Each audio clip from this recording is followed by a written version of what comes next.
Question number बोल रहा हूँ, मुझे पेज नंबर बताओ। क्वेश्चन रीड कराओ, क्वेश्चन नंबर पेज नंबर बताओ। Starting from rest an object rolls down along an incline। Question number 22। Question number 22 22 page 25। Page 25। ठीक है, इसका गिवन बहुत मस्त क्वेश्चन है। और देखते हैं, अभी अभी हमने पढ़ा है। Starting from the rest an object rolls down an incline. क्या वही है अभी जो हमने पढ़ा था, वैसी कोई सिनेरियो है? ठीक है, ऐसा कुछ एक इंक्लाइन प्लेन है, इसमें एक ऑब्जेक्ट है, वो यहां से स्टार्ट कर रहा है इनिशियली किस पे, रेस्ट पे। तो यू क्या होगा इसका? 0। ठीक है, rolls down an incline that rise by 3 in every 5 along it. इसका मतलब क्या? एक ऑब्जेक्ट है जो इंक्लाइन प्लेन पे रोल डाउन कर रहा है। अब वो इंक्लाइन प्लेन ऐसी है कि 3 मीटर का राइज होता है हर 5 पे। इसका मतलब क्या? सिंपल, देखो, अगर आप 5 मीटर आगे बढ़ोगे तो ये 3 मीटर राइज होगा। इसका मतलब ये होता है। फिर आप और 5 आगे बढ़े तो ये और 3 बढ़ेगा। समझे? मतलब सिंपली इतना समझ में आ गया ना हमको कि 5 मीटर आगे बढ़ने पे 3 मीटर ऊपर जाएगा, तो उससे हम बस ये थीटा इजीली निकाल सकते हैं। समझे? समझे कि नहीं समझे? समझे कि नहीं? क्वेश्चन में ये जो बोला है, starting from the rest and objects rolled down around an incline. अब वो इंक्लाइन के बारे में बोला जा रहा है। Along N incline that rises by 3 in every 5। मतलब अगर हम 5 मीटर आगे बढ़े तो ये 3 ऊपर है ना। फिर और 5 आगे जब बढ़ोगे, जैसे आपको लगा मैं 5 मीटर और आगे चल गया, लेकिन असल में तो आप ऐसे जा रहे रहोगे, तो हाइट में आप कितना चढ़ोगे? 3। ठीक है, तो इसका मतलब ये यहां, ये और ये दिया हुआ है। समझे? तो इससे हम इजीली ये थीटा फाइंड कर सकते हैं अगर जरूरत पड़ी तो। ठीक है, आगे the object gains a speed of √10 metre per second. इसका मतलब v दी हुई है √10 metre per second. As it travels a distance of 5/3 metre. आप मुझे बताओ ये 5/3 मीटर क्या है? वो रोलिंग करना चालू हुआ, उसने इतना डिस्टेंस ट्रेवल किया, तो ये 5/3 किसकी वैल्यू होगी? वेरी गुड, h की कि s की? s की वैल्यू है ना। ऐसा ये जो डिस्टेंस मूव कर रहा है वो s में था, s के टर्म्स में। along the incline what can be the possible shape of the object? क्या फाइंड करने बोला है? To find shape of object. क्या बोला है? क्या इसका आइडिया है हमें? कैसे निकाल सकते हैं? बोलो, किसकी वैल्यू मिलेगी तो आपको शेप ऑफ ऑब्जेक्ट पता चल जाएगा? यस, या तो मैं ऐसा बोल सकता हूं कि k²/r² निकालना है। बोलो क्लियर? समझ में आ गया? इसलिए k²/r² का सिग्निफिकेंस समझाया था। अभी क्वेश्चन में सब कुछ दिया, हमको ये बोल दिया ऑब्जेक्ट कौन सा है बताओ। तो हमें आइडिया है कि ऑब्जेक्ट अगर पता करना है तो हम अगर k²/r² की वैल्यू निकाल ले तो हम इजीली बोल सकते हैं ऑब्जेक्ट कौन सा है। ठीक है, तो चलो देखते हैं कौन सा ऐसा फॉर्मूला है जिससे हम k²/r² की वैल्यू इजीली निकाल सकते हैं। मैं v² यूज कर लूं डायरेक्ट, तो उसमें k²/r² आ रहा है, तो बोलो क्या रहेगा formula? v² v equal to √2gh upon 1 + k²/r²। v की वैल्यू कितनी दी हुई है? √10 √2gh अपॉन 1 + k²/r²। ये और ये रूट कैंसल, क्या बचा? 10 = 2gh अपॉन 1 + k²/r²। 1 + k²/r² को वहां फेंक दो। 1 + k²/r², इसको मैंने यहां फेंक दिया। यहां क्या बचेगा? 2g की जगह पे मैं राउंड ऑफ के लिए 10 ले लूं। 9.81 होती है वैसे, 10 ले लेते हैं। h की जगह 3, h दी हुई है ना। नेक्स्ट इधर क्या आ जाएगा? 10। अरे बोलो क्लियर है? ये और ये क्या हो गया? तो क्या बचा यहाँ पे 1 plus K square by R square is equal to 2 3 जा 6, K square by R square is equal to 6 minus K square by R square is equal to 5। 5 है किसी के लिए, देखो चेक करो जरा, क्या 5 मल्टीप्लाई बाय समथिंग ऐसा कुछ है क्या, चेक करो।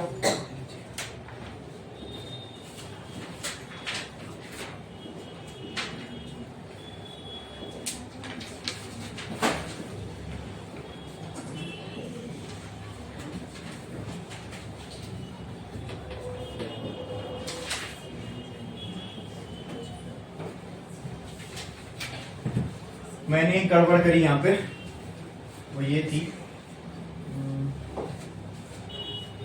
5 मीटर आगे जब हम लोग बढ़ रहे हैं, यानी 3 मीटर ऊपर चढ़े ना, तो 5 मीटर ये वाला डिस्टेंस है, 5 मीटर जो डिस्टेंस है वो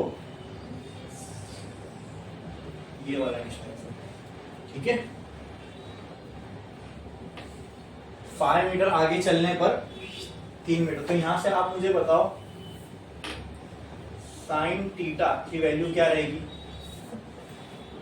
3/5। बोलो क्लियर है? तो यहां से अगर मुझे h निकालना हो, h की वैल्यू, यानी ये सामने ये h है और ये s है, तो साइन थीटा को मैं ऐसा भी लिख सकता हूं। अच्छा, यहां से मुझे थीटा की वैल्यू आ सकती है क्या 3/5? बोलो, यहां से मैं इसको इन्वर्स करूं तो क्या थीटा की वैल्यू आएगी? बोलो, अगर निकालने बोलो तो इस तरीके से आप थीटा की भी वैल्यू निकाल सकते हो। क्लियर है? अभी एक काम करो, आप लोग यहां तक लिख लो, यहां तक लिख लो जल्दी, फिर जो करेक्शन है मैं करता हूं पूरा मिटा के। करो जल्दी, जब तक ये लोग भी आते हैं। करो, वो सही कर लेना खाली, ये यहां पहले 5 था,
हो गया लिख के।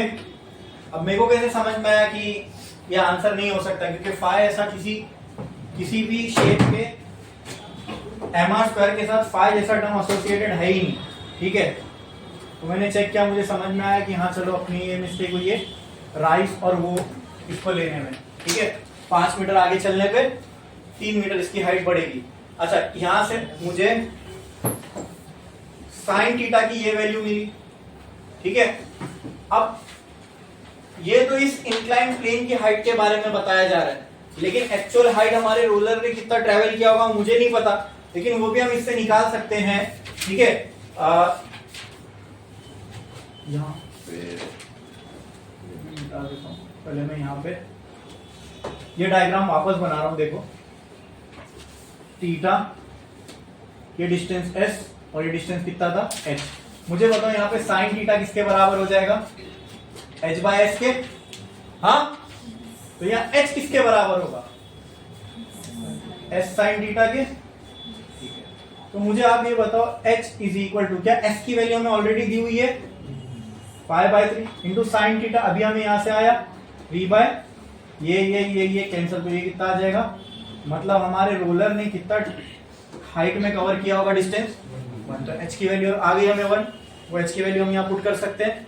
अब इसको सॉल्व करो, ये इधर जाएगा तो ये क्या हो जाएगा 1 plus K square by R square is equal to 2gh by 10, तो 1 plus K square by R square is equal to 2 into G की जगह 10 और h की जगह 1 और ये नीचे 10 कैंसिल, क्या बच रहा है, क्या बच रहा है 1 plus K square by R square is equal to 2, तो K square by R square is equal to 2 minus K square by R square की वैल्यू क्या आ गई, तो K square by R square की अगर वैल्यू 1 आ गई तो ये शेप कौन सा है, कौन सा है,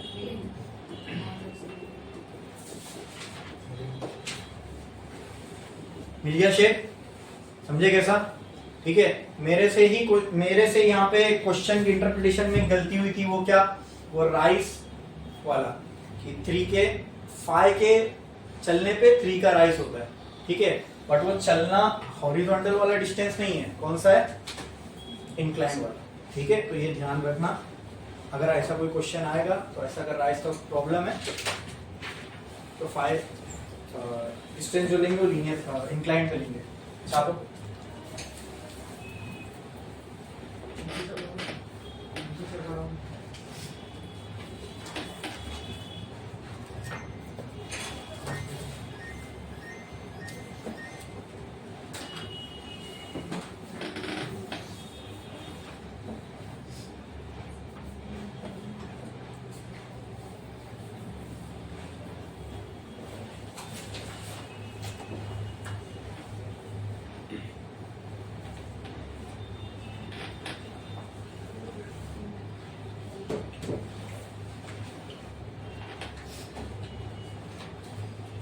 जल्दी जल्दी लिखो, जल्दी जल्दी।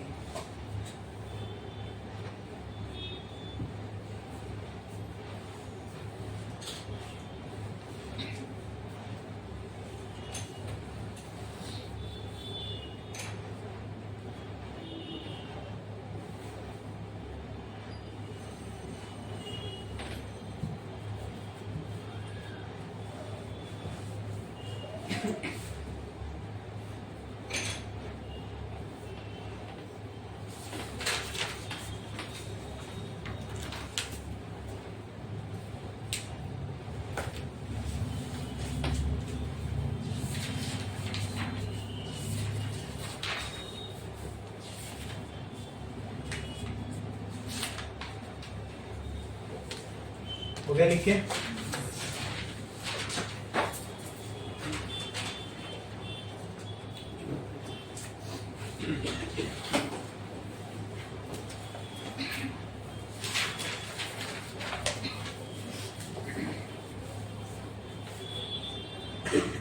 नेक्स्ट क्वेश्चन बताओ मुझे। A flywheel used to prepare earthenware pots is set into rotation. Question number, page number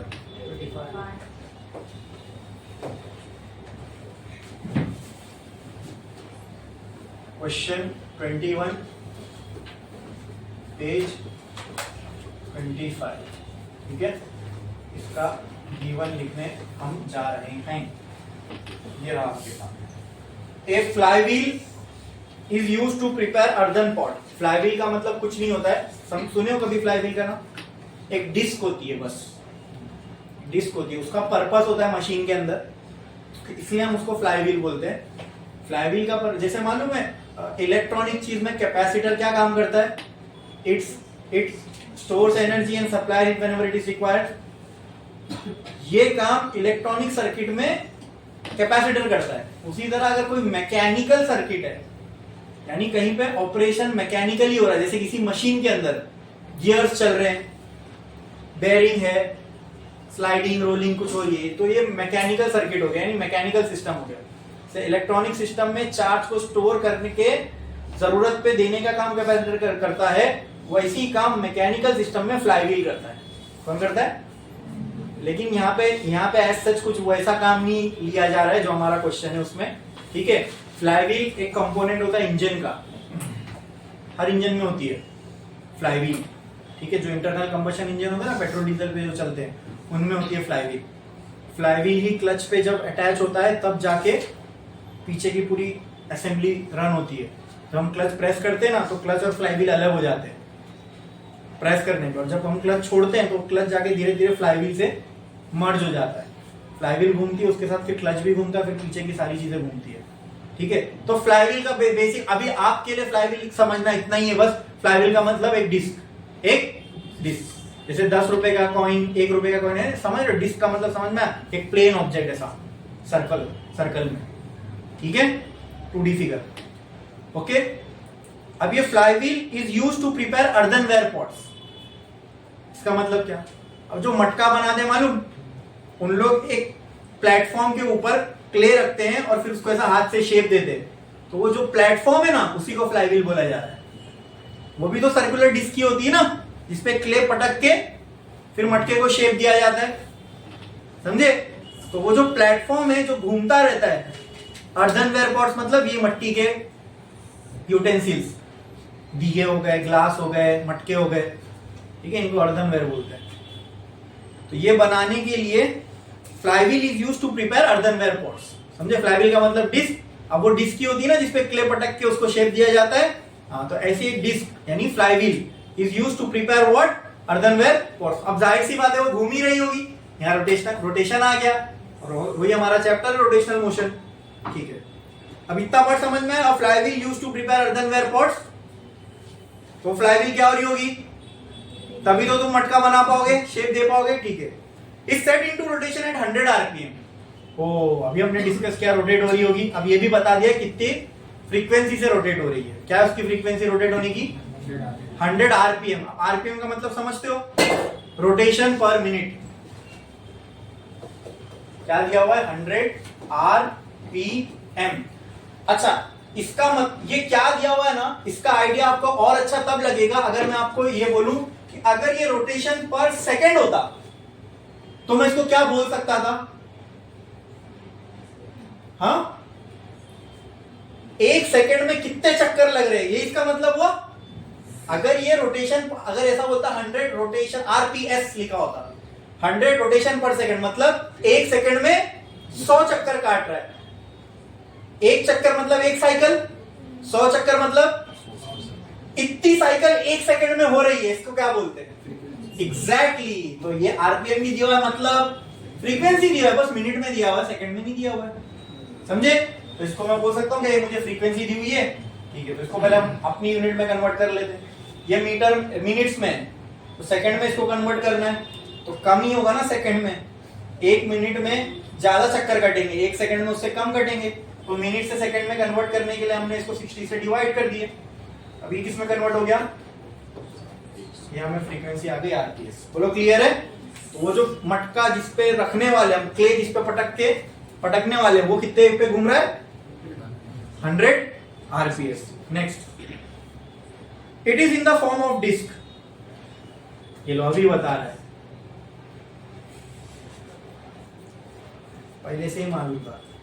of mass 10 kg and radius 0.4 metre. अब वो जो डिस्क है उसके बारे में बताया जा रहा है। उस डिस्क का मास कितना है? 10 kg और रेडियस मीटर। ये सारी चीजें दी हुई है। आगे क्या बोला है? अ लंप ऑफ क्ले, यानी क्ले का एक टुकड़ा उठाया हमने। A lump of clay to be taken equivalent to a particle. ऐसा समझ लो वो एक पार्टिकल है। लंप ऑफ क्ले उठाया आपने, क्ले का ऐसा एक मास उठाया आपने, और अब उसको पटकने वाले उसके ऊपर मटका बनाने का, ऐसा समझ लो वो एक पार्टिकल जैसा है उस डिस्क के सामने, ठीक है। To be taken equivalent to the particle of mass 1.6 kg of mass. अब एक और मास आ गया यहाँ पे, वो क्या है? अब 2 मास आ गए, तो इसको बोल देता हूं मैं M2, इसको मैं बोल देता हूं M1, ठीक है। Of mass 1.6 kg fall on to it and other to it. समझे इसमें क्या बोल रहा है?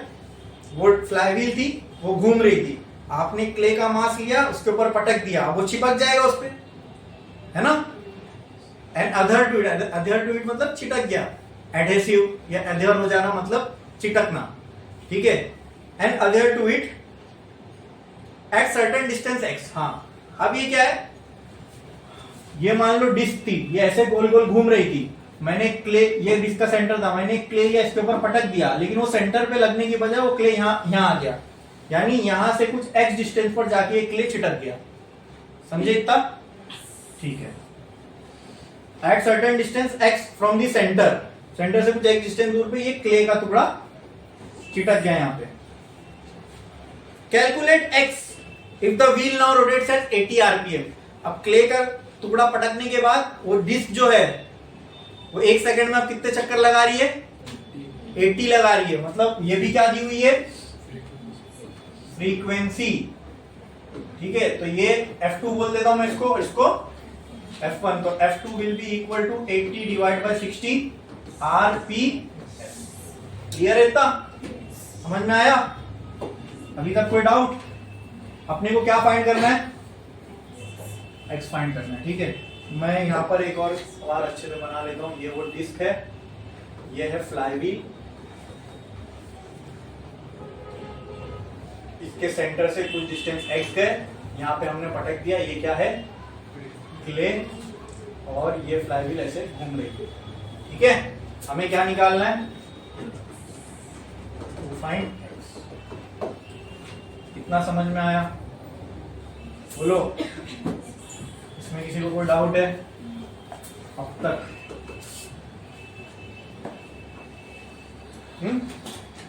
और कुछ बोला है क्या क्वेश्चन में? देखो आगे और कुछ बोला जा रहा है, और कुछ कहा है? नहीं, कैलकुलेट x, बस इतना ही है।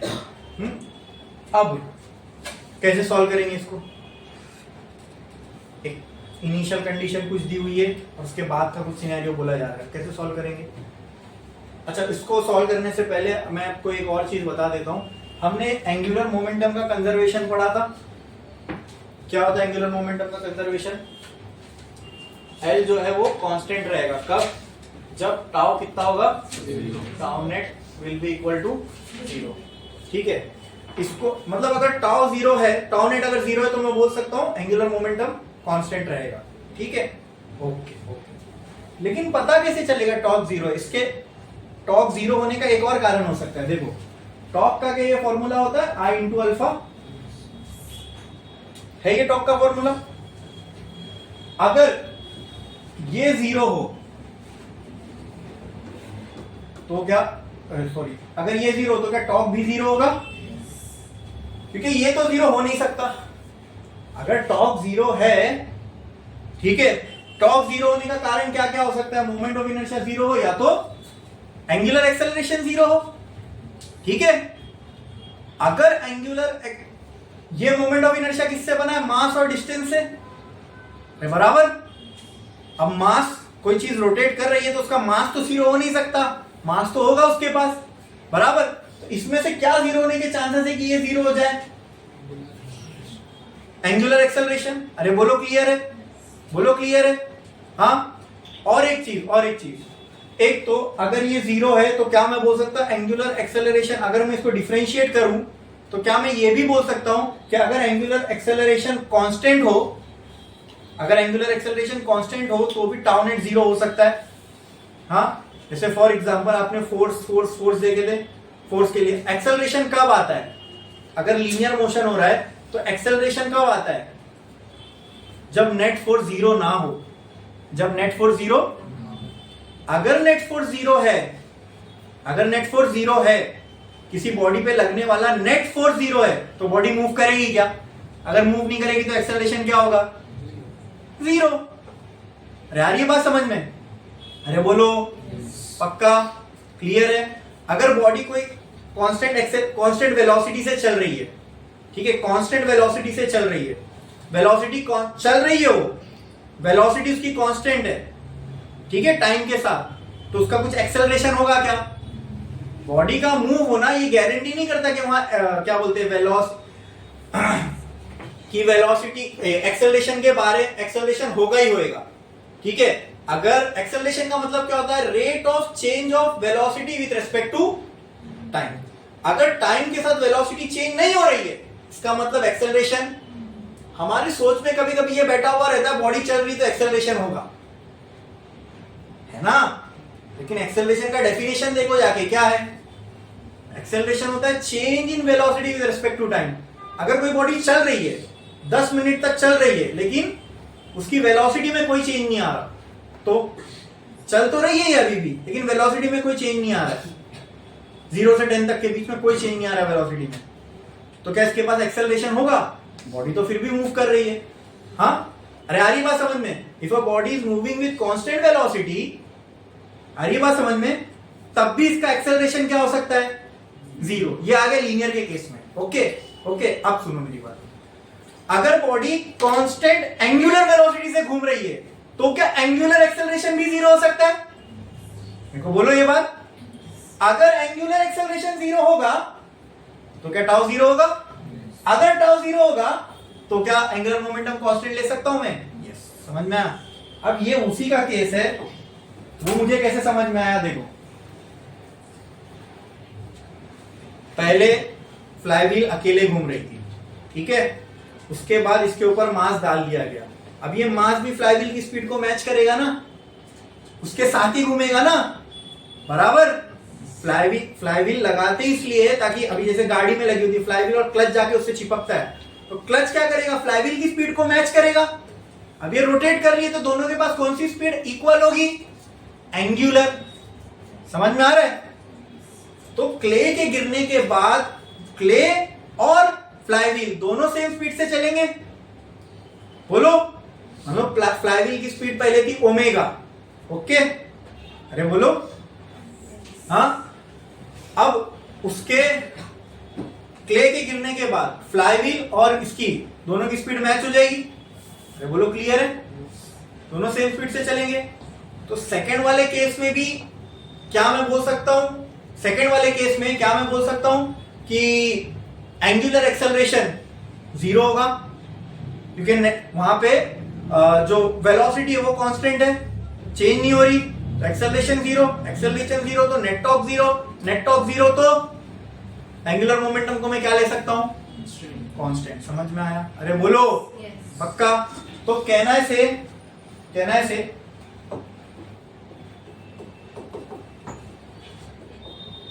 बाय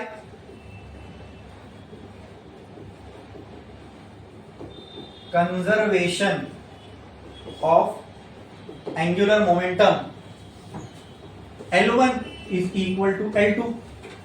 अब L1 क्या होगा? देखो, एंगुलर मोमेंटम का फॉर्मूला याद है आपको? In terms of moment of inertia क्या था? L is equal to I into omega. तो कहना है this will be I1 omega 1 equal to I2 omega 2। I1 क्या है? Initial case. इनिशियल केस में कौन था? सिर्फ फ्लाईव्हील थी। फ्लाईव्हील कैसी है? डिस्क जैसी। तो I1 बोलो क्या होगा? mr² डिस्क का, जो डिस्क का मोमेंट ऑफ इनर्शिया होता है, ठीक है। I2 क्या है? ये सिनेरियो, बराबर बराबर। अब ये सिनेरियो में ये जो I2 है, ठीक है, that is moment of inertia of second object. Moment of inertia of second object. Second object कौन सा है? अरे बोलो, ऑब्जेक्ट सेकेंड वाला लेंगे, बराबर। अब जो रोटेशन होगा, ठीक है,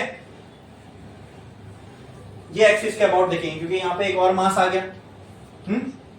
अब मुझे बताओ, अगर इसके अबाउट मुझे रोटेशन देखना है, ये सेंट्रल वाली एक्सिस है, तो इसके अबाउट जो ये वाली एक्सिस इससे पैरेलल है, तो I2 का फॉर्मूला क्या बनेगा?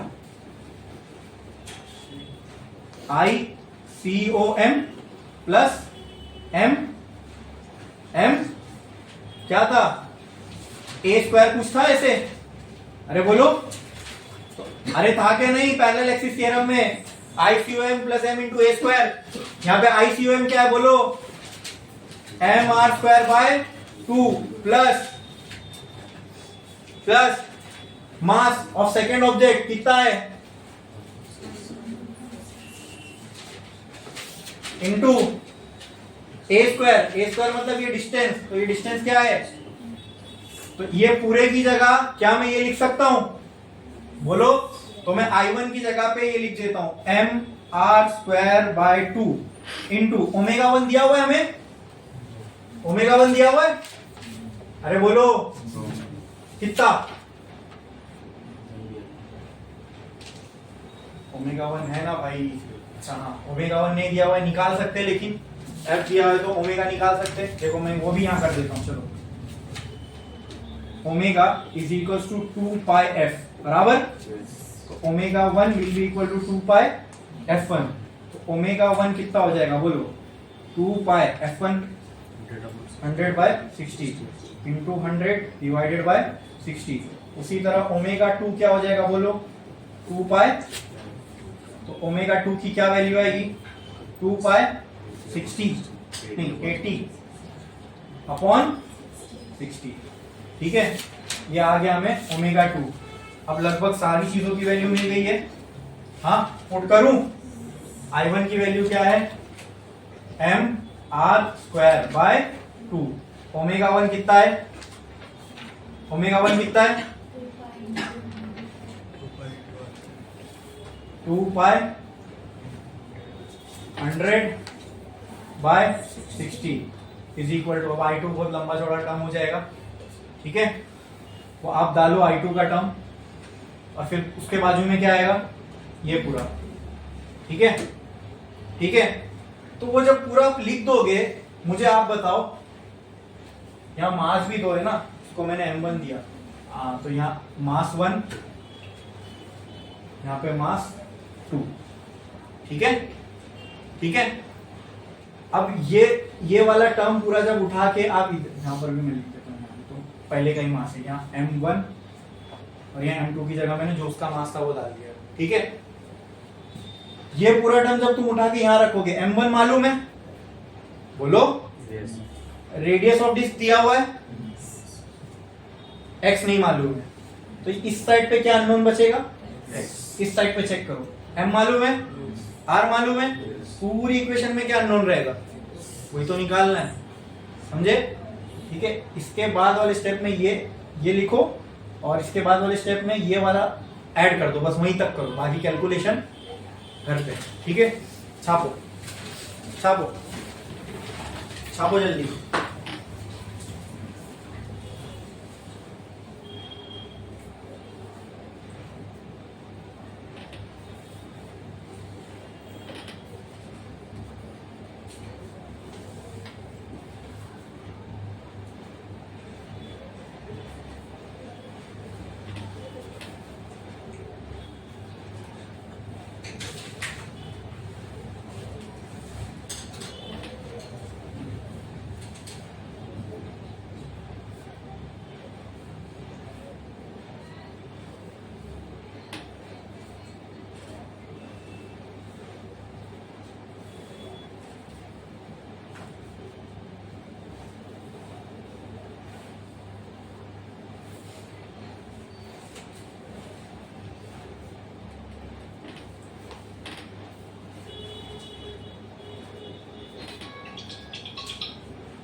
हो गया लिख के?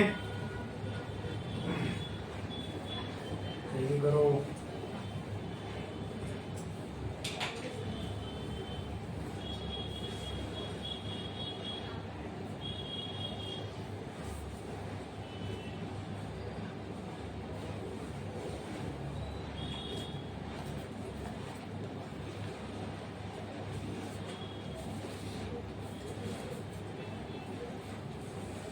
हो गया? नेक्स्ट ये वाला क्वेश्चन हो गया ना? ये पूरी इक्वेशन कंप्लीट करे ना, वहां एक्स अननोन बचा है खाली। नेक्स्ट ये वाले क्वेश्चन पे आओ। A big dumbbell is prepared by using a uniform rod of mass 60 gram. Question number page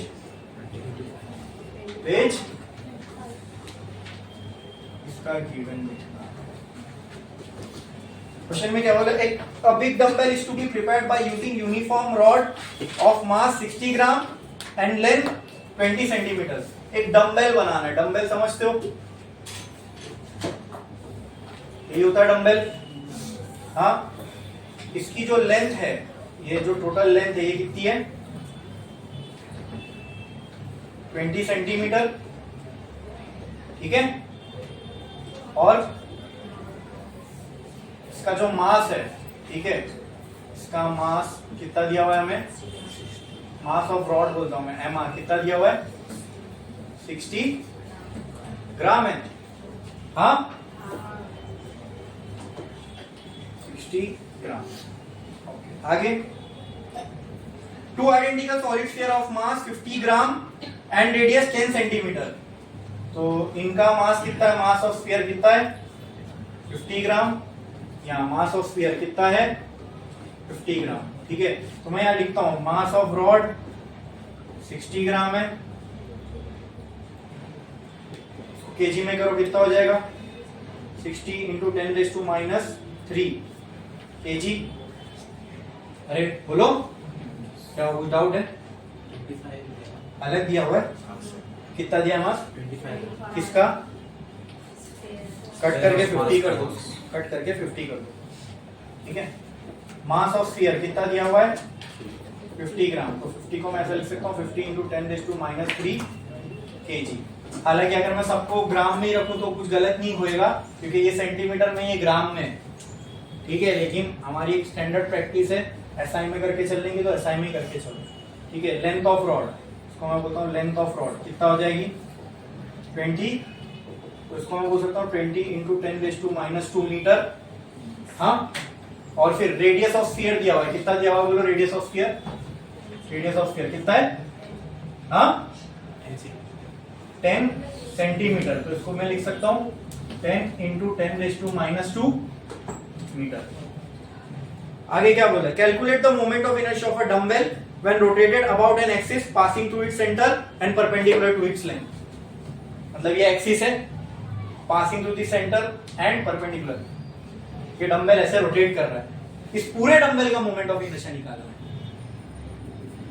ठीक है, मोमेंट ऑफ इनर्शिया का मतलब क्या होता है? The resistance to rotation.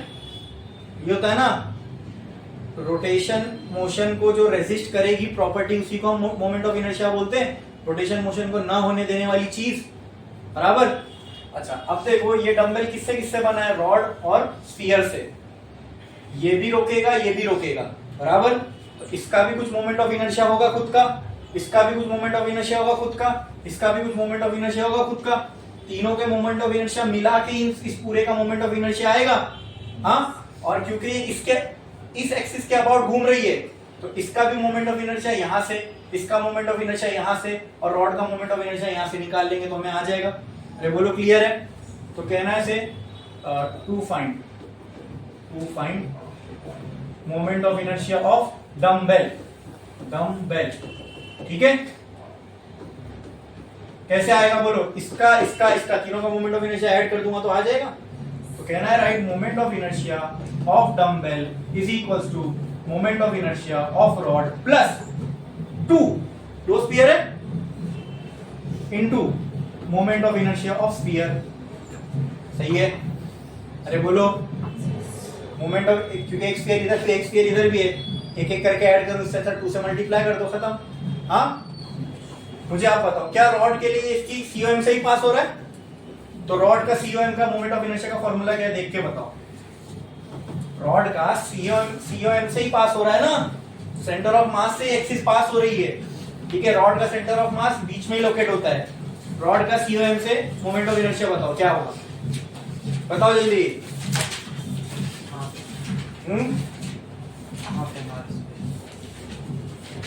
Half M R square, ठीक है।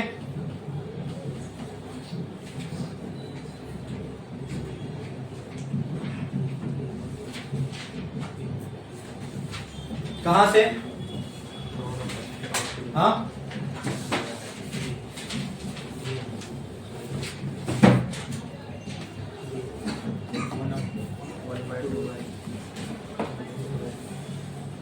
ये है मोमेंट ऑफ इनर्शिया। इससे पहले क्या बता रहे थे?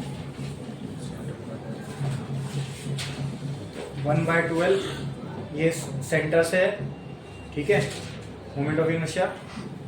और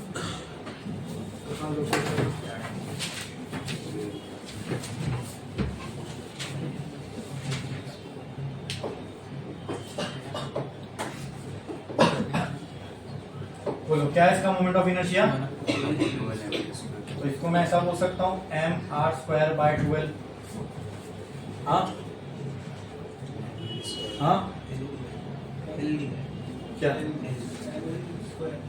ml² बाय 1/12 ml²। यही हो गया ना, 1/12 ml² लिखूं या फिर ml²/12 लिखूं, एक ही बात है ना। हाँ, अब इसका मोमेंट ऑफ इनर्शिया, इसका मोमेंट ऑफ इनर्शिया वो कहां से दिया हुआ है बोलो? वो ml²/12 जो है वो दिख रहा है आपको, सेंटर से l/2 से है। हाँ, तो यहाँ पे जो ये l की वैल्यू है हमारे लिए, वो l की वैल्यू क्या होगी बोलो? यहाँ पे लेंथ ऑफ रॉड नहीं पुट करेंगे हम पूरा, यहाँ पे क्या पुट करेंगे? जो जहां से वो मोमेंट ऑफ इनर्शिया देखो वहां पे l/2 दिया हुआ है, हाफ ऑफ द लेंथ, ठीक है। तो यहाँ पे I of dumbbell will be equal, अच्छा प्लस, पहले इसको मैं पूरा आगे कंप्लीट कर देता हूँ, फिर उसके बाद खाली फॉर्मूला तो लिख लो पहले, उसके बाद इसकी टेक्निकलिटी में जाएंगे। 2 × IS। देखो इसका हमें मोमेंट ऑफ इनर्शिया निकालना है, ठीक है, स्फीयर का। ओके, अब स्फीयर जो है हम इस एक्सिस से मोमेंट ऑफ इनर्शिया निकाल रहे हैं, तो स्फीयर का जो मोमेंट ऑफ इनर्शिया मान लो यहां कहीं होगा। हाँ, अब अगर हम स्फीयर का मोमेंट ऑफ इनर्शिया निकालेंगे इस एक्सिस के अबाउट, देखो रॉड का जो मोमेंट ऑफ इनर्शिया निकालते हैं हम लोग को जो फॉर्मूला दिया वो यहां से दिया हुआ है, ठीक है। अब स्फीयर का जो निकालेंगे हम यहां से निकालेंगे, ठीक है। तो स्फीयर के लिए हमें क्या मैं बोल सकता हूं, ये वाली जो एक्सिस है स्फीयर के लिए वो बन जाएगी parallel axis from centre of mass, बोलो। तो अगर ये पैरेलल एक्सिस है तो इन दोनों के जो बीच का डिस्टेंस है वो कितना होगा बोलो? 20। ये हो गया 10 प्लस ये कितना था, ये कितना था, इसका रेडियस कितना था? अरे बोलो ना भाई, 10 सेंटीमीटर, और ये टोटल डिस्टेंस था 20। तो यहां से यहां तक 10 होगा रॉड का, और ये बचा हुआ 10 प्लस 10, क्या ये डिस्टेंस 20 सेंटीमीटर रहेगा? समझा कि नहीं समझा बोलो? ये डिस्टेंस जो है क्या ये 20 सेंटीमीटर रहेगा? हाँ, तो IS अगर मुझे निकालना है तो यहाँ पे पैरेलल एक्सिस थ्योरम लगेगा। पैरेलल एक्सिस थ्योरम क्या बोलता है? ICOM प्लस बोलो MA²। पहले इतना लिख लो, फिर उसके बाद और आगे जाएंगे। पहले इतना लिख लो, लिखो जल्दी।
हो गया लिख के, करो जल्दी।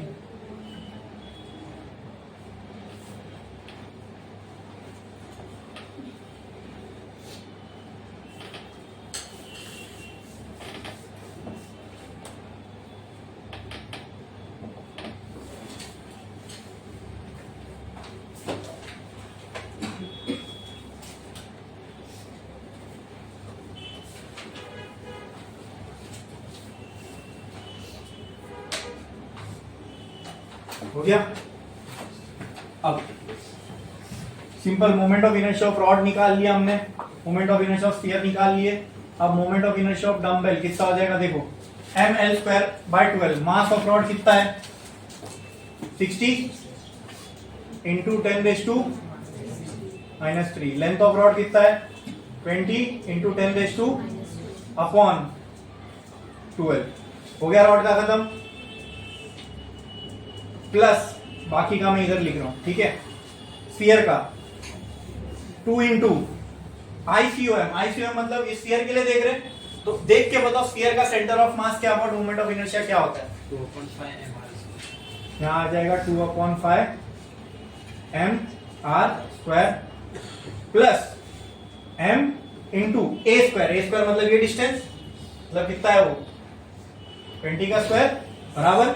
यहाँ पे मास ऑफ स्फीयर, यहाँ रेडियस ऑफ स्फीयर, यहाँ मास ऑफ स्फीयर, ठीक है।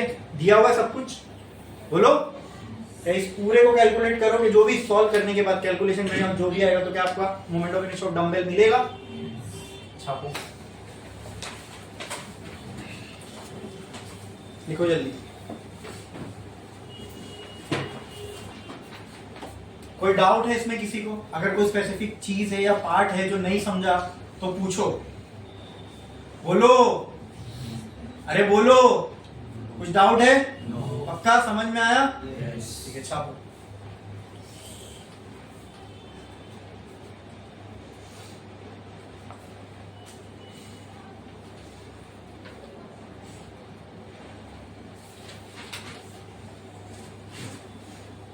आप लोग में से वो लेक्चर में कौन प्रेजेंट था जिसमें मैं वर्टिकल सर्कुलर मोशन पढ़ाया था?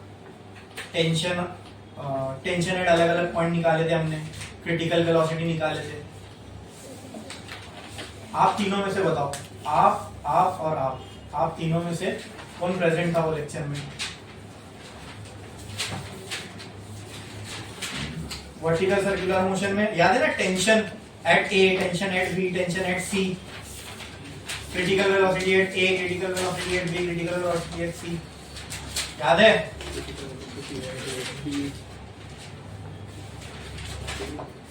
आप थे, है ना? जब बोलूंगा तो मुझे निकाल के देना, ठीक है? अभी नहीं, जब बोलूंगा तो। ये हो गया लिख के, ये हो गया लिख के। नेक्स्ट, हाँ फिर ना बोलूंगा तो जब बताना। चलो ये वाला क्वेश्चन देखो। A metallic ring of mass 1 kg has moment of inertia 1 kg metre square. 19 question number 19 page 25 25। का G1। अच्छा, मोमेंट ऑफ इनर्शिया की यूनिट अभी तक शायद मैंने डिस्कस नहीं किया, बहुत आसान है। मोमेंट ऑफ इनर्शिया क्या होता है बोलो? मास इनटू डिस्टेंस का स्क्वायर। मास की यूनिट केजी, इसकी यूनिट, तो ये यूनिट हो गई केजी पर मीटर स्क्वायर, किसकी? Moment of inertia. समझे?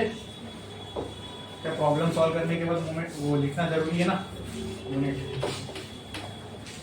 ठीक है, नहीं भी बताता तो आपको मतलब लॉजिक से समझ में आना चाहिए। ठीक है, कोई भी चीज की यूनिट इसी तरीके से निकालते हैं, जो फॉर्मूला है यूनिट मैच कर लो, समझे? अ metallic ring of mass 1 kg has moment of inertia 1 kg पर मीटर स्क्वायर। तो मास ऑफ रिंग कितना दिया हुआ है? 1 kg। Moment of inertia of ring कितना दिया हुआ है? 1 kg मीटर स्क्वायर। आगे, when rotating about one of its diameter, अब ध्यान से सुनना, ये रिंग है, रिंग अपने डायामीटर से रोटेट कर रही है। अब समझ लो, 10 रुपए का कॉइन लिया, बीच में छेद कर दिया, रिंग बन गई। अब वो रिंग जो है ना डायामीटर के अबाउट रोटेट कर रही है। कैसे बताऊं? ऐसे ही समझ लो, ये सर्कुलर चीज है कोई, ऐसे ऐसे नहीं घूम रही है, ये डायामीटर नहीं होता। डायामीटर ऐसा होगा या ऐसा होगा, तो डायामीटर के अबाउट घूमना, यानी या तो ये ऐसा ऐसा घूम रहा होगा या ऐसा ऐसा घूम रहा होगा, ऐसा नहीं। समझे? रोटेटिंग अबाउट इट्स डायामीटर, समझ में आया? जब जहां भी ऐसा होता है रोटेटिंग अबाउट दिस, यानी वो पॉइंट को फिक्स कर दो, पिवट कर दो, और उसको फिक्स करके चीज को उसी फिक्स पॉइंट के हिसाब से घुमाओ। समझे? बोलो, क्लियर है?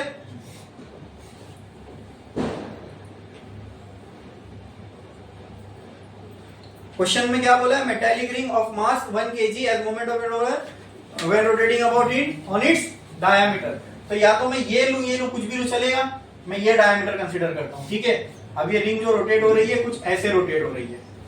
समझ में आया? क्लियर है? ठीक है। Next, it is molten and remoulded into thin uniform disc. इस रिंग को पिघला दिया गया। ठीक है, जो भी आपके हाथ में धातु बचा उसको मार मार के एक डिस्क बना दी गई। समझे? मतलब अब ये रिंग डिस्क बन चुकी है कुछ ऐसी। अब बीच में होल नहीं है। ठीक है, ऑफ सेम रेडियस, मतलब अगर इसका रेडियस r था तो इसका भी रेडियस r ही होगा। बोलो, क्लियर? इसको और अच्छे से बना दो ताकि क्लियर समझ में आए।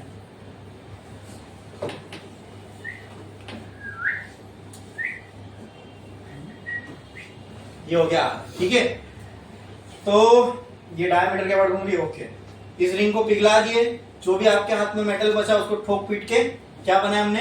एक डिस्क बनाई, चट्टी डिस्क बनाया। अब इसमें होल नहीं, इसका रेडियस सेम है, जिसका जितना इसका रेडियस था उतना इसका रेडियस है। How much will its moment of inertia be when rotated about its own axis. अब डिस्क तो बना दिए, लेकिन डिस्क को कैसे रोटेट कर रहे हैं? ऐसे ऐसे ऐसे, शक्तिमान मतलब ऐसे रोटेट किया जा रहा है। समझे? तो आपको बताना है यहां पे मोमेंट ऑफ इनर्शिया कितना था, अब यहां पे कितना हो गया। ओके, क्लियर है? समझ में आया? अब मुझे आप ये बताओ, इसी को पिघला के ये बनाया गया तो मास तो बदलेगा नहीं, जो मास इधर था वही मास उधर रहेगा। यहां पे मास सारा का सारा सरकमफ्रेंस पे ही था, यहां मास सारा का सारा डिस्ट्रीब्यूट हो गया। अच्छा, वो छोड़ दो, सरकमफ्रेंस वो सब छोड़ दो, मास चेंज नहीं हुआ, रेडियस चेंज नहीं हुआ। मोमेंट ऑफ इनर्शिया किससे बनता है? मास और रेडियस से ही तो बनता है। अरे बोलो, क्लियर है? समझ में आया? ठीक है, तो इसके और इसके मोमेंट ऑफ इनर्शिया में क्या चेंज आएगा वो देखते हैं। पहले इसका मोमेंट ऑफ इनर्शिया निकाल लो। Moment of inertia of ring, बोलो क्या आया? Moment of inertia of ring check करो, जाओ। Moment of inertia ring about its diameter, text book में देख के बताओ, फॉर्मूला होंगे ना उसमें। Moment of inertia of ring about one of its diameter, half mr square, one of its diameter क्या है, हाफ एम आर स्क्वायर। अच्छा, moment of inertia of disc about COM M R square by 2। हाँ, मतलब same ही है, मतलब same ही है, कुछ नहीं हुआ change. M R square by 2 यही होगा। इसकी वैल्यू क्या है, 1 kg पर मीटर। यही बन बात भाई, इसी को ये बनाया है ना, तो अब इसका मोमेंट ऑफ इनर्शिया आपको बताना है कितना होगा, वही होगा, सब कुछ तो सेम ही है, 1 kg पर मीटर। समझ में आया, क्लियर है, कुछ बदलेगा। इसका मोमेंट ऑफ इनर्शिया हमने इसके मास और इसके रेडियस के हिसाब से निकाले, ये आया। अब फॉर्मूला वही है, मास वही है, आर वही है, यही आएगा। समझ में आ रहा है, ठीक है, छापो छापो।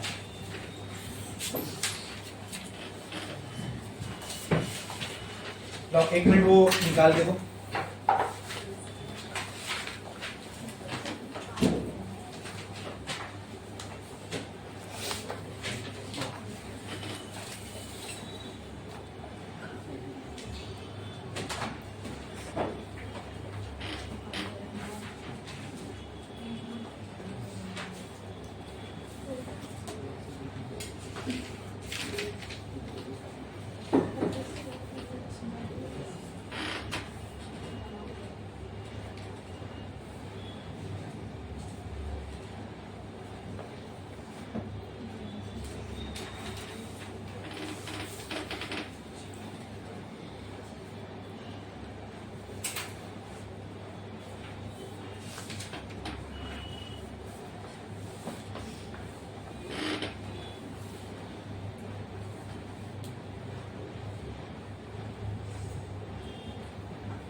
तो लिखे कुछ इसमें समझने में प्रॉब्लम किसी को, बोलो।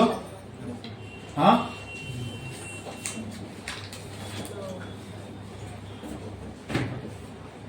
इसके ऊपर अगर जगह बची है तो ऐसा लिख दो, moment of inertia of ring about its diameter. इसके ऊपर अगर कोई लाइन छोड़े तो, और इसके ऊपर अगर कोई लाइन छोड़े तो उसको लिखो moment of inertia of disc about its own axis, ऐसा लिखो, ठीक है। इसके ऊपर क्या लिखोगे, moment of inertia of ring about its diameter. यहां लिखो moment of inertia of disc about its own axis, about its own axis.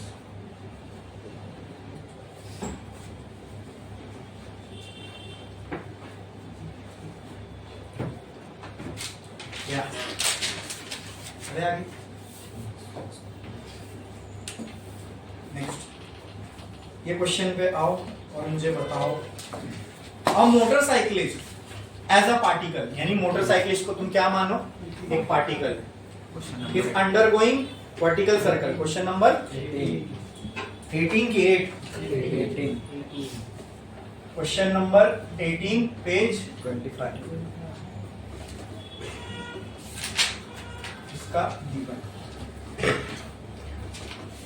चलो एक मोटरसाइकिलिस्ट है, वो वर्टिकल सर्कल में घूम रहा है, वर्टिकल सर्कल, ठीक है, ऐसा वाला नहीं है, वर्टिकल सर्कल में घूम रहा है, ओके। आगे, a motorcyclist as a particle is undergoing what, motorcycle को क्या मान लो आप, पार्टिकल। अब ये वर्टिकल सर्कल घूमेगा, उसको हम बोलते हैं स्फीयर ऑफ डेथ। वो जो हॉरिजॉन्टल घूमता था वो वेल ऑफ डेथ थी, स्फीयर ऑफ डेथ है। The speed of motorcyclist varies between 6 metre and 10 metre per second, ठीक है। मतलब अगर वो पूरा घूम पा रहा है वर्टिकल सर्कल, ठीक है, इसका मतलब क्रिटिकल वाली कंडीशन उसने अचीव कर लिया रहेगा, राइट ना। देखो अगर मोटरसाइकिलिस्ट है, स्फीयर ऑफ डेथ है, ठीक है, मोटरसाइकिलिस्ट मान लो इधर पे है, ठीक है, इसकी speed varies between 6 metre and 10, हाँ, तो कम वाली कौन सी है, यानी कम से कम 6, ज्यादा से ज्यादा 10। मुझे आप बताओ, अगर मैं इसको पॉइंट सी बोल दूं, इसको पॉइंट बी बोल दूं, इसको पॉइंट ए बोल दूं, क्या लगता है सबसे कम स्पीड कहां होनी चाहिए आपके हिसाब से, कहां पे, सी पे, और सबसे ज्यादा ए पे। तो सिंपल, वी सी दिया हुआ है 6 मीटर पर सेकेंड और वी ए दिया हुआ है, अरे भाई कम से कम और ज्यादा से ज्यादा स्पीड बोला है ना, मतलब वो घूमेगा तो कहीं तो कम से कम होगी, कहीं तो ज्यादा से ज्यादा होगी, तो यही तो पॉइंट है, यहाँ ज्यादा से ज्यादा, वहां कम से कम। बोलो क्लियर है, समझ में आया, कोई डाउट पक्का। आगे, the speed of the motor, calculate the diameter of the sphere of death. क्या कैलकुलेट करना है हमें, diameter of sphere of death.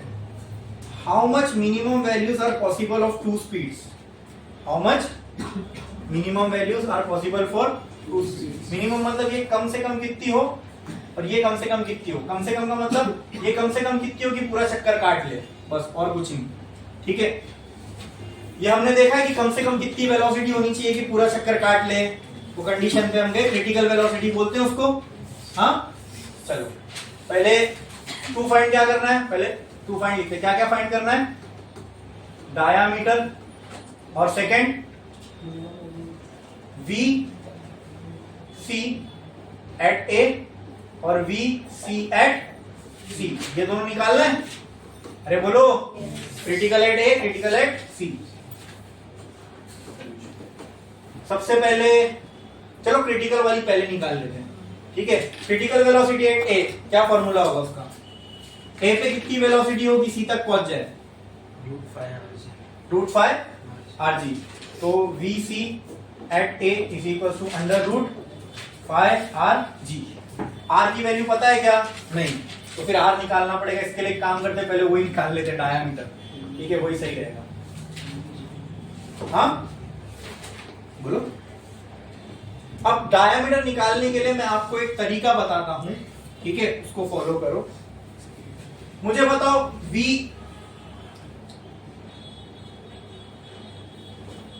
Eight ए और वी एट सी हमें पता है, हाँ, तो मुझे बताओ वी एट ए का फॉर्मूला क्या था क्रिटिकल वेलोसिटी का। Critical velocity at A, critical velocity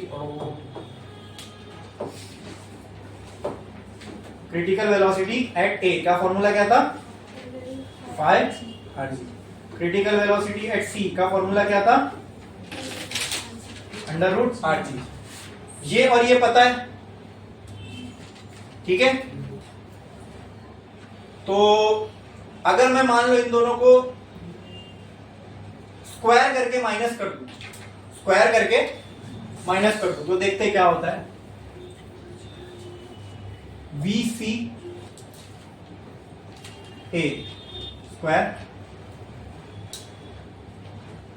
minus V C क्या था, C square is equal to, ये साइड भी स्क्वायर होगा तो क्या हो जाएगा बोलो, 5 rg माइनस rg। अरे बोलो क्लियर है। तो वीसी ए ये मिनिमम, ये ए की स्पीड है, कितनी आई थी बोलो, 10 का स्क्वायर माइनस ये कितनी आई थी 6 का स्क्वायर, ये कितना आ जाएगा 4rg के बराबर। 10 का square minus is equal to, इसको 10 ले लो तो 10 माइनस 36 ये कितना 64 होगा अपॉन इक्वल टू r की यहां से कुछ वैल्यू आएगी उससे आपको d आ जाएगा। अरे बोलो क्लियर है? हाँ क्लियर है? अब ये वैल्यू को आप यहां पे पुट करो ये रिलेशंस में, ठीक है? तो वहां से आपको VC A की और VC C की दोनों की वैल्यू आ जाएगी। क्लियर है? हाँ कुछ डाउट? अरे बोलो समझा कि नहीं समझा? यहां से R की वैल्यू आएगी, जो भी R की वैल्यू आएगी वो इसके अंदर आप पुट करो यहां पे, और यहां पे आपको VCC और VCA की वैल्यूज मिलेगी। क्लियर? अरे बोलो हाँ। अच्छा फिर सोचोगे सर अगर यही निकालना तो फिर इसकी जगह फिर यही फॉर्मूला यूज करके हमने किए कैसा? ठीक है, तो क्योंकि हमें डायमीटर निकालना है और क्वेश्चन में ये बोला है कि इन स्पीड पे काम चल रहा है, इन स्पीड्स पे मतलब मिनिमम इतनी है मैक्सिमम इतनी है, ठीक है? तो इसका डायमीटर हम निकाल सकते हैं इससे, ये स्पीड्स यूज करके रियल के सिनेरियो के लिए। नेक्स्ट हमें क्या बोला है? मिनिमम निकालो। क्या निकालो? मिनिमम निकालो, ठीक है? तो मिनिमम स्पीड निकालने के लिए है तो वो भी क्रिटिकल स्पीड ही, ठीक है? लेकिन ये राइडर कम से कम कितनी स्पीड, ये अभी इतनी स्पीड से चल रहा है लेकिन ये कम से कम कितनी स्पीड ले सकता है कि ये सेफली चले, ठीक है? उसके लिए फिर से हम लोग यही फॉर्मूला अप्लाई करेंगे, और कोई तरीका है ही नहीं। समझे? छापो ये।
हो गया लिख के? बाकी किसी का?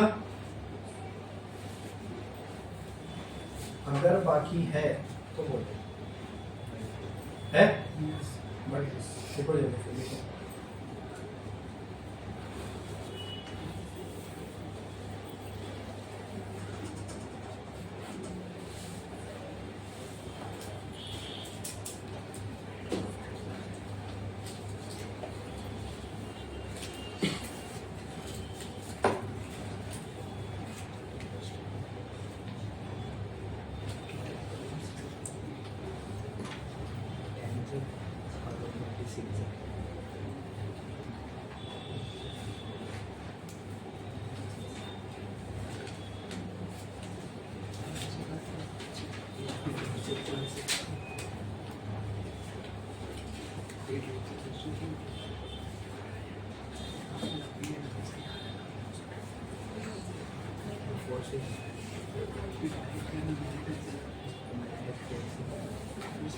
हो गया? ये क्वेश्चन बताओ, part of a racing track is to be design for a curvature of 72 metre. Question number 14, page 25 का given. शुरू करें. क्वेश्चन में क्या बोला है? Part of the racing track is to be design for curvature of 72 metre. Curvature का मतलब होता है radius of curvature. Radius of मतलब ये जो भी रोड है उसको जो हम कर्व करने वाले हैं उसका रेडियस दिया हुआ है. कर्वेचर दिया है यानी रेडियस दिया हुआ है. देखो उसकी यूनिट भी मीटर में, तो यानी ये रेडियस की वैल्यू दी हमने लिखी है 72 मीटर. एक रेसिंग ट्रैक है, उसके एक पार्ट को डिजाइन करना है जिसका कर्वेचर 72 मीटर है. मतलब हो सकता है वो रेसिंग ट्रैक पे टर्न हो और उस टर्न का जो रेडियस है वो 72 है. We are not recommending the vehicle to drive faster than 216 kilometre per hour. यानी मैक्सिमम स्पीड तय कर दी गई है ना. कितनी है? 216 किलोमीटर पर. अब इसको मीटर पर सेकंड में कन्वर्ट करना है तो 5/18 से खाली मल्टीप्लाई कर दो बस. ठीक है, तो ये है डिविजिबल 18. कितने टाइम जाएगा ये 18 में? 6 3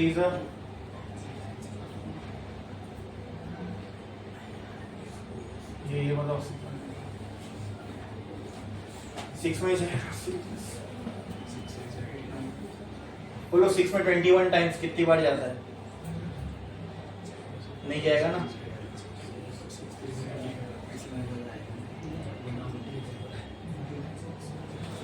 तीन में बताओ.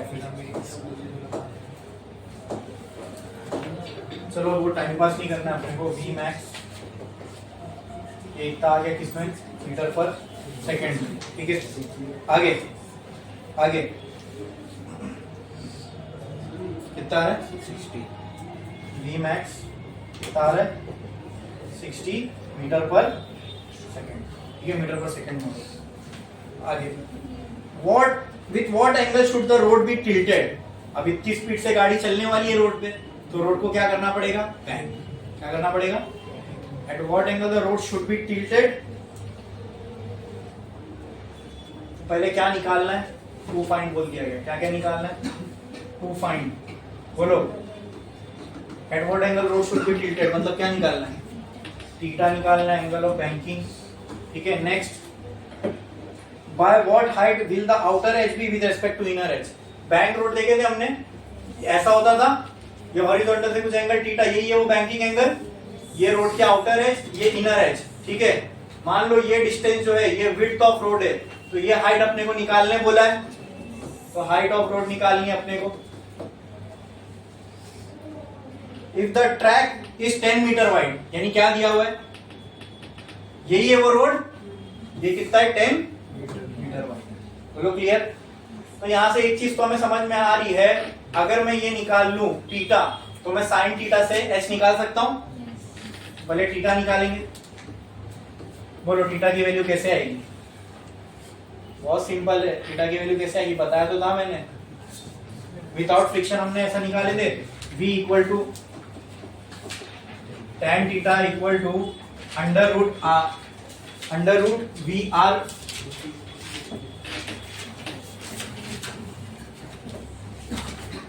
Without friction. देखो मोस्ट सेफ स्पीड निकाले थे ना हमने. Most safe speed r g tan theta v equal to under root r g tan theta v square by r g. यही होगा, चेक करो. tan theta equal to v square by r g. v equal to r g tan theta आया था ना most safe speed back road के लिए, आया था. तो यहां से हम थीटा निकाल सकते हैं. Theta will be tan inverse of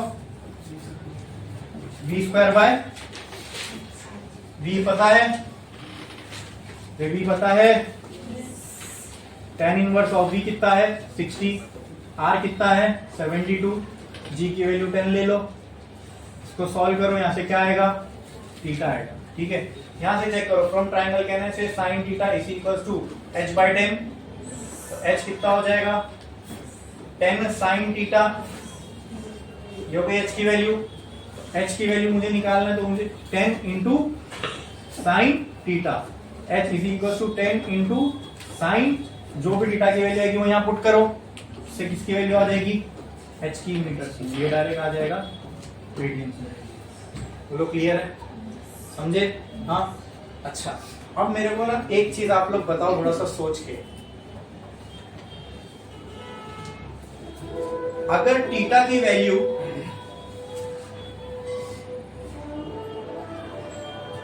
v का फॉर्मूला था, v का v equal to under root r g tan theta, right? ये v मैक्स का फॉर्मूला था, अगर याद होगा तो v मैक्स का फॉर्मूला था, राइट? tan जीरो क्या होता है? tan जीरो जीरो ही होगा।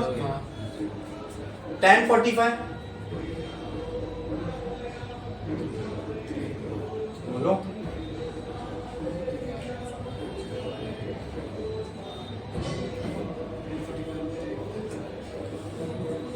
अच्छा नेक्स्ट tan 30,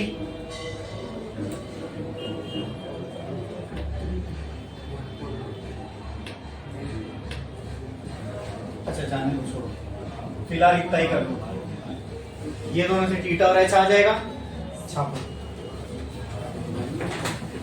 करो करो।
कुछ डाउट है इसमें?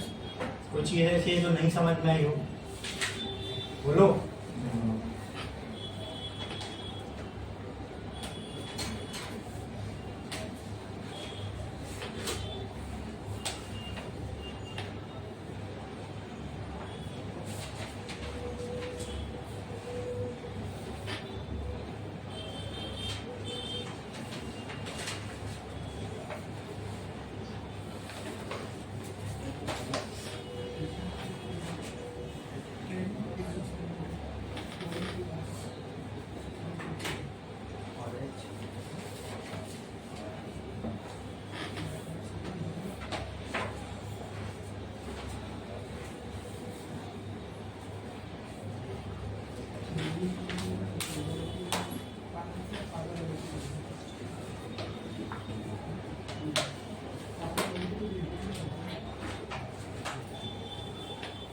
हो गया लिख के?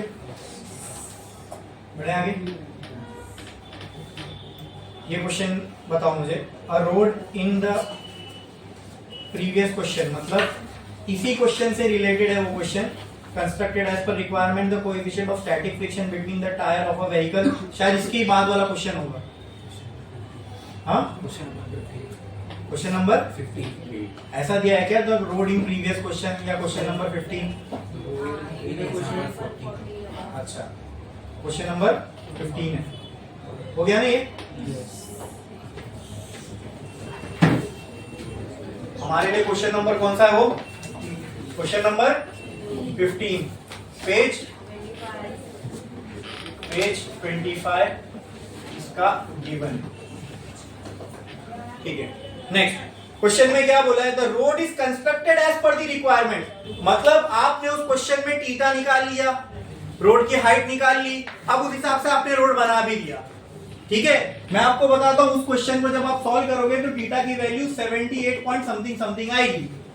ठीक है, ठीक है, तो आपने थीटा निकाल लिया, आपने रोड को उतना एंगल पे बैंक भी कर दिया, हाइट भी देख ली, बराबर सब अपन ने जो रिक्वायरमेंट थी उसके हिसाब से बना लिए। The road in question 14 is constructed as per the requirement. The coefficient of static friction between the tire of the vehicle on the road is 0.8. coefficient of static friction, coefficient of friction को किससे represent करते हैं याद है? F is equal to mu into n था, तो mu क्या है? coefficient of friction, coefficient of friction को किससे रिप्रेजेंट करेंगे? mu से 0.8। वैसे तो coefficient of static friction बोलते हैं इसको, लेकिन रहने दो, mu। Will there be any lower speed limit? अभी रोड को बैन करे हो तो क्या लोअर स्पीड लिमिट होगी? आपके हिसाब से बताओ। बैन करे हो रोड को, लोअर स्पीड लिमिट मतलब मुझे कम से कम स्पीड सेट करनी पड़ेगी कि भाई इसके ऊपर ही चल, नहीं तो तू स्लिप होने लगेगा। क्या होनी चाहिए? तो निकालना पड़ेगा। निकाल सकते हैं, फॉर्मूला निकाले हुए हैं, बताओ क्या फाइंड करना है? टू फाइंड बी मिनिमम बोल सकता हूं, बोलो क्या होगा बी मिनिमम? बताओ फॉर्मूला बताओ। बी मिनिमम इक्वल टू क्या था? अंडर रूट, बोलो, बड़ा लंबा चौड़ा फॉर्मूला था। हाँ, आप बोलो जल्दी, जोर से बोलो। अंडर रूट RG, यहाँ RG नहीं यार, म्यू और टेन के टर्म्स में था। वी मिनिमम वी मैक्सिमम निकाले थे ना हमने कि गाड़ी स्लिप ना हो, एक वो केस था, और एक गाड़ी बाहर ना निकल जाए आउटवर्ड, वो था। मैं बताता हूँ, देखो ये, अच्छा हाँ वो RG into tan theta minus, वही बोल रहे थे, क्या है? RG bracket tan theta minus mu, 1 plus mu tan theta। ठीक है, यही है वो फॉर्मूला। आर पता है, क्वेश्चन 14 का ही आर है ना, पता है? जी टेन थीटा म्यू, इससे क्या बी मिनिमम आ जाएगा? हाँ, मिनिमम आ जाएगा मीटर पर सेकंड में। दूसरा क्या बोला है आगे क्वेश्चन में, इसी क्वेश्चन में पढ़ो। by how much can be the upper speed limit exceed in this case? Road को बैन कर दिए, हमको बोला था कि हमने डिसाइड किया भाई 216 की हमको स्पीड देना है गाड़ियों को, अब बैन कर दिया। बैन करने के बाद हमें पूछ रहा है कि कोई अपर लिमिट, हम बोल सकते हैं कि कोई अपर लिमिट की होगी स्पीड की, हो सकता है वो 216 के ऊपर हो। ठीक है, हमने तो ड्राइवर लोग को बोला 216 के ऊपर मत चलाना गाड़ी, लेकिन रोड को अब हमने बैन कर दिया। बैन इसलिए करते ताकि सेफ हो जाए, टर्न पे बाहर ना जाए गाड़ी। तो क्या एक मैक्सिमम स्पीड भी होगी? हो सकता है वो 216 से ज्यादा हो, हाँ, कि उतनी स्पीड पे भी चला जाएगा तो कुछ नहीं होगा भाई, ले सकता है टूरिस्ट। ठीक है, अब इसके लिए मैं आपको एक चीज बता रहा हूं, ध्यान दो। जब आप रोड को 45 डिग्री से ज्यादा बैंक कर देते हो ना, 45 से ज्यादा बैंक कर देते हो ना, आप कितनी भी स्पीड पे चले जाओ बाहर ही नहीं जा पाओगे। समझे मेरी बात? प्रैक्टिकली जब आपने रोड को 45 डिग्री से ज्यादा बैंक कर दिया तो आप कितनी भी स्पीड पे चले जाओ, आपकी गाड़ी रोड के बाहर जाएगी ही नहीं। समझे? उसको इन्वर्ट पुल इतना ज्यादा मिलेगा, क्योंकि समझ लो 45 डिग्री से ज्यादा इंक्लाइन कर दिया आपने, तो कितनी टेढ़ी होगी गाड़ी, उसको इन्वर्ट पुल कितना ज्यादा मिलेगा। तो आप कितनी भी स्पीड लेके, कितनी भी ज्यादा स्पीड कर लो, गाड़ी बाहर उड़ेगी नहीं। Means you can make the upper limit infinite, तो वो होगी नहीं ना इनफाइनाइट, यानी 216 भी के पार भी चले गए तो कोई टेंशन वाली बात नहीं है। तो अब क्या मैक्सिमम स्पीड लिमिट होगी? पूछा उसने, क्यों होगी? नहीं ना, there is no maximum speed limit, कितनी भी स्पीड से चलो।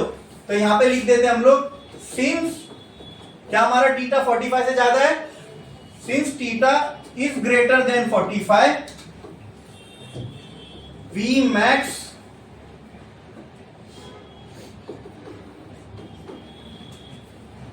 No speed limit. ठीक है, मतलब गाड़ी जितनी ज्यादा स्पीड से चाहे जा सकती है। ठीक है, होगा नहीं कुछ। आई बात समझ में? ठीक है, लिखो।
हो गया लिख के?